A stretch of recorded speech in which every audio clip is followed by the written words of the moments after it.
চিংড়ি পোনা সংকট, চিংড়ি খাত ধ্বংসের দ্বার প্রান্তে, সমাধানের লক্ষ্যে সরকারের দৃষ্টি কামনা করে প্রান্তিক চাষিদের প্রেস ব্রিফিং।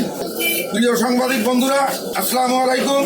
আপনারা যেহেতু এই এলাকার মানুষ, সবাই অবগত আছেন যে বাগেরহাট জেলার ফকিরহাট, মোল্লাহাট, চিতলমারি, রামপাল, মোংলা, খুলনা, তেরোখাদা, রূপসা, দিঘলিয়া, সাতক্ষীরা জেলা সহ বিস্তীর্ণ এলাকায় চিংড়ি চাষ করে এই এলাকার মানুষ জীবিকা নির্বাহ করে।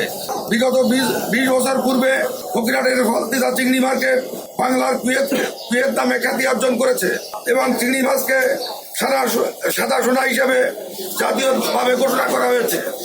প্রিয় বন্ধুরা, চিংড়ি খাত থেকে প্রচুর বৈদেশিক মুদ্রা অর্জিত হয়ে থাকে, যা আমাদের জাতীয় অর্থনীতিতে ইতিমধ্যে গুরুত্বপূর্ণ অবস্থান নিশ্চিত করেছে। চিংড়ি চাষকে ইতিপূর্বে শিল্প হিসেবে ঘোষণা করা হয়েছে। চিংড়ি শিল্প 2026 সালে এসে বিপর্যয়ের মুখে। জনপ্রতিনিধি, প্রশাসনের ঊর্ধ্বতন কর্মকর্তাদের নজরে এনেও কোনো সুরাহা হচ্ছে না। মৎস্য বিভাগ থেকে বলা হয় নদ নদী থেকে পোনা ধরা যাবে না। সেই ধারাবাহিকতায় চিংড়ি পোনা আহরণ করার পর থেকে পথে পথে বাধা, জেল জুলুম, হয়রানি চলছে।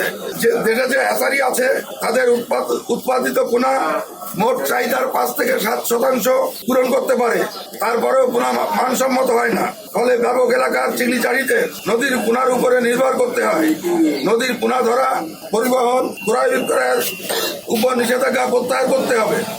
অন্যথায় 2026-27 অর্থ বছরে এই খাত থেকে বৈদেশিক মুদ্রা অর্জনের হার 5% নেমে আসবে। কারণ এখনো পর্যন্ত চিংড়ি চাষিরা চাহিদার 10 ভাগ চিংড়ি পোনা ঘিরে দিতে পারে না। এমত অবস্থায় নদীর চিংড়ি পোনা ধরা, পরিবহন, ক্রয় বিক্রয়ের উপর নিষেধাজ্ঞা প্রত্যাহার করতে হবে। প্রিয় বন্ধুরা, আমাদের দেশের কতিপয় আমলা এবং মৎস্য বিভাগ নদীর বিভিন্ন প্রজাতির মাছ সংরক্ষণের নামে সরকারের ঊর্ধ্বতন মহলকে ভুল তথ্য দিয়ে নদীর পোনা ধরার বিরুদ্ধে নিষেধাজ্ঞা করেছে। তারা সরকারের ঊর্ধ্বতন মহলকে বুঝিয়েছেন হ্যাচারির উৎপাদিত পোনা ব্যবহার করে চিংড়ি চাষ করা সম্ভব, কিন্তু মৎস্য বিভাগ হ্যাচারিতে কত পোনা উৎপাদিত হয় এবং চিংড়ি চাষিদের পোনার চাহিদা কত, তার সঠিক পরিসংখ্যান তাদের কাছে আছে বলে মনে হয় না। তাছাড়া মৎস্য বিভাগ প্রজাতি রক্ষার কথা বলে চিংড়ি পোনা ধরা বন্ধ না করে পোনা সংগ্রহকারী জেলেদের যদি পোনা ধরার সময় পানিতে দাঁড়িয়ে বাছাই করার প্রশিক্ষণ দেয় এবং চিংড়ি পোনা বাদে অন্যান্য প্রজাতির মাছ নদীতে ছেড়ে দিতে হবে, তাহলে প্রজাতিও রক্ষা হবে, চিংড়ি পোনাও সংগ্রহ করা যাবে। এ কাজটি তারা না করে নদীর পোনা ধরা বন্ধ করে দিলেন। নির্দ্বিধায় বলতে পারি যে মৎস্য দপ্তর বা কোনো মৎস্য বিশেষজ্ঞ এই খাত সৃষ্টি করে নাই। এই খাত সৃষ্টি করেছে গ্রামের অশিক্ষিত, অর্ধশিক্ষিত মানুষ। দীর্ঘদিন যাবৎ যে সমস্ত জমিতে ফসল হতো না, সেখানে চিংড়ি চাষ করে আস্তে আস্তে একটি বিশাল সম্ভাবনাময় খাত সৃষ্টি হয়েছে। মৎস্য বিভাগের প্রতি সম্মান রেখেই বলতে চাই যে এদেশের প্রান্তিক চিংড়ি চাষিরা মৎস্য খাতে যে সাফল্য অর্জন করেছে, তার কিঞ্চিত পরিমাণ সাফল্য আপনাদের নাই। সাংবাদিক ভাইরা, পরিশেষে আপনাদের মাধ্যমে বর্তমান সরকারের সংশ্লিষ্ট মহলের সবার দৃষ্টি আকর্ষণ করে বলতে চাই যে এই চিংড়ি সেক্টরে ক্ষেত থেকে শুরু করে রপ্তানিকারক পর্যন্ত 7-8টি স্তরে দক্ষিণাঞ্চলের কয়েক লক্ষ মানুষের জীবন জীবিকা নির্ভর করে।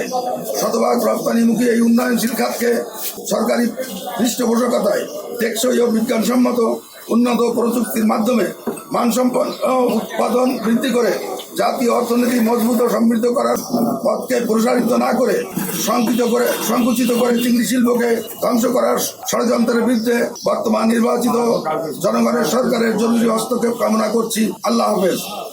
চিংড়ি চাষিদের পক্ষ থেকে আপনাদের সকলকে ধন্যবাদ।